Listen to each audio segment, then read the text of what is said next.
అక్క ఇంతకీ నువ్వు ఫ్రాక్ కుడితే ఎంత మనీ తీసుకుంటావు అని ఒక సిస్టర్ కామెంట్ చేశారు. ఆ కామెంట్‌కి ఈ వీడియోలో రిప్లై ఇస్తాను. ఇది జార్జెట్ శారీ అనమాట. శారీ వచ్చేసి 5½ మీటర్స్ ఉందండి. లైనింగ్ 4 మీటర్స్ తీసుకొచ్చారు. వేరే బ్లౌజ్ పీస్ ఒకటి బాడీ పార్ట్‌కి వేయమని చెప్పి తీసుకొచ్చారనమాట. పిక్స్ యాడ్ చేసాను చూసారు కదా! ఫ్రంట్, బ్యాక్ సేమ్ అలానే స్టిచ్ చేయక్క. థ్రెడ్స్ కూడా అలానే పెట్టు అని చెప్పి చెప్పారనమాట. ఈ ఫ్రాక్ కటింగ్ నేను 11కి స్టార్ట్ చేస్తే కంప్లీట్ అయ్యేసరికి 3 అయ్యింది.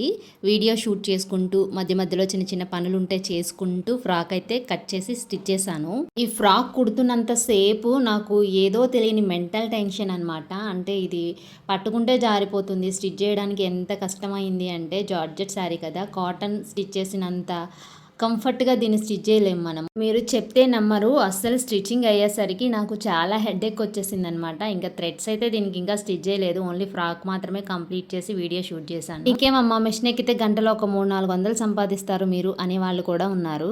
ఆ 300-400 కోసం మేము ఎంత స్ట్రెస్ ఫీల్ అవుతున్నామో మీకు తెలియదు. ఏముంది మిషన్ మీద కూర్చుని కుట్టడమే కదా అని చూసేవాళ్ళు అనుకుంటారు. అయితే నేను ఈ ఫ్రాక్ స్టిచ్ చేసినందుకు 350 అయితే తీసుకుంటానండి. మీరెంత తీసుకుంటారు అనేది కామెంట్ సెక్షన్లో కామెంట్ చేయండి. తను నెక్కి స్టోన్ వర్క్ అయితే చేసుకుంటాను అని చెప్పింది. అందుకే నెక్ కూడా పైపింగ్ ఏం చేయకుండా నేను నార్మల్గా సింపుల్గా స్టిచ్ చేసేసాను. వీడియో నచ్చితే లైక్ చేయండి, ఛానల్ని సబ్స్క్రైబ్ చేసుకోండి. ఫ్రాక్ ఎలా ఉందో కామెంట్ చేయండి.